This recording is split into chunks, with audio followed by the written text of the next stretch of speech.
Warangal deputy collector Venkatareddy ఇంట్లో ACB అధికారులు ఆకస్మిక తనిఖీలు నిర్వహించారు. ఆదాయానికి మించిన ఆస్తుల కేసులో భాగంగా తెలంగాణ వ్యాప్తంగా మొత్తం 10 చోట్ల ఏసీబీ సోదాలు కొనసాగుతున్నాయి. హైదరాబాద్, రంగారెడ్డి, వరంగల్ జిల్లాలో ఉన్న ఆయనకు సంబంధించిన ఇండ్లు, కార్యాలయాలు, అనుబంధ ప్రదేశాల్లో ఒకేసారి తనిఖీలు చేపట్టినట్లు సమాచారం. ప్రాథమిక విచారణలో అక్రమంగా వందల కోట్ల రూపాయల ఆస్తులు కూడబెట్టినట్లు ఆరోపణలు ఉన్నాయి. నగదు, కీలక పత్రాలు, స్థిరాస్తుల వివరాలపై అధికారులు సవివరంగా పరిశీలిస్తున్నారు. సోదాలు పూర్తయ్యాక పూర్తి వివరాలను ఏసీబీ వెల్లడించే అవకాశం ఉంది.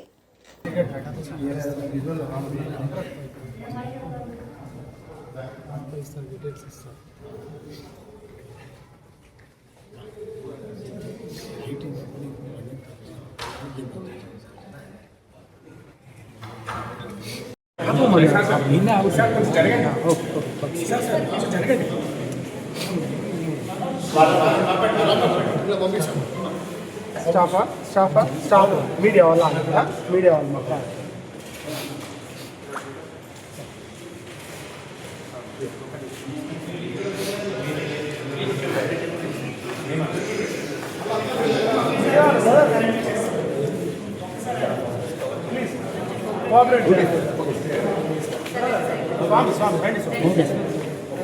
ప్లీజ్ తర్వాత మీకు ఇస్తారు కదా కంప్లీట్గా డేటాతో ఇస్తారు, డీటెయిల్స్ ఇస్తారు.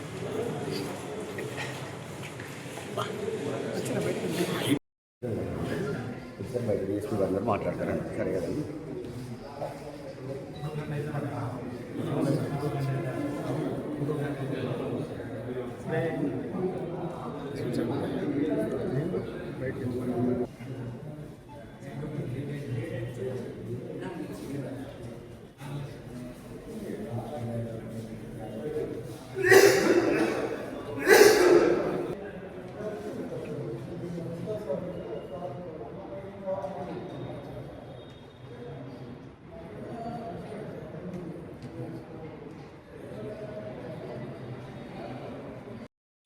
సార్ ఇప్పుడు ఈ హౌస్ సర్చ్లో అమౌంట్ టోటల్ కౌంట్ చేస్తే 30,30,100 వచ్చింది.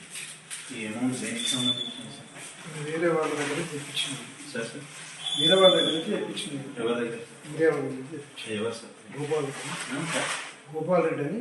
గోపాల్ రెడ్డి అని అతను అంటే ఎట్లిచ్చాడు? దేని పర్పస్? దీనికి వేరే నేను అవసరం తెప్పించుకున్నాను. మీ అవసరానికి తెప్పించుకున్నాను. ఎప్పుడు తెప్పించుకున్నారు సార్? 3-4-5 days. 4-5 days.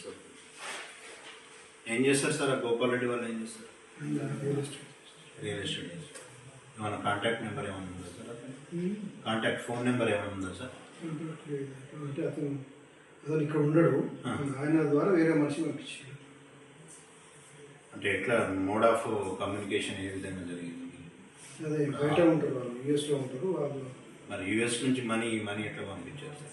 వాళ్ళకి పంపించుకొని వాళ్ళు వచ్చారు. ఎవరు వచ్చారు? మీకు హ్యాండ్ ఓవర్ చేసిన వాళ్ళు? మీకు హ్యాండ్ ఓవర్ చేసింది ఎవరు? వేరే ఒక డ్రైవర్ని పంపిస్తే తెప్పించారు. అట్నే ఆ లిక్కర్ ఉంది కదా సార్, ఆ లిక్కర్ సంబంధించి లిక్కర్ అంతా గిఫ్ట్స్ వచ్చినాయి. మా బ్రదరు, మా సిస్టర్ ఇన్ లా, మా మిస్సెస్ వాళ్ళ మేనత్తలు, వీళ్ళ పిల్లలంతా యూఎస్లో ఉంటారు. దాదాపు ఒక 20 members దాకా ఉంటారు. వచ్చినప్పుడు ఇస్తుంటారు. మొన్న మా మిస్సెస్ వాళ్ళ మేనత్త వాళ్ళు ఇక్కడే ఉంటారు. మొన్న పోయి వచ్చింది వాళ్ళు వచ్చిన